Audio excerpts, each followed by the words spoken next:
আরে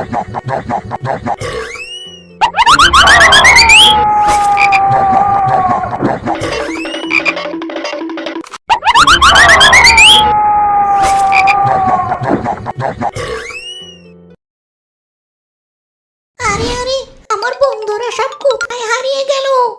ওরে বাবা, এ তো দেখছি বিশাল একটা মনস্টার। হায় হায়, আমি এখন কি করি? আমি এই মনস্টারকে কিভাবে ধ্বংস করব? আমি তো অনেক ছোট। আরে কেউ কি আমাকে একটু সাহায্য করো, আমি এই মনস্টারকে মারতে চাই। আরে দুঃখী, আমি তোমাকে সাহায্য করতে পারি। যারা তোমার এই ভিডিওটা দেখছে তাদেরকে তুমি বলে দাও সবার জন্য ভিডিওটাতে লাইক করে চ্যানেলটাকে সাবস্ক্রাইব করে দেয়। আমার বন্ধুরা, তোমরা তাড়াতাড়ি ভিডিওটাতে লাইক করে চ্যানেলটাকে সাবস্ক্রাইব করে দাও প্লিজ। দুঃখী, সবাই তো ভিডিওটাতে লাইক আর চ্যানেলটাকে সাবস্ক্রাইব করা শুরু করে দিয়েছে। এই নাও একটা টাইম বোম, আর এটা ওই মনস্টারের মুখের মধ্যে দিয়ে দাও।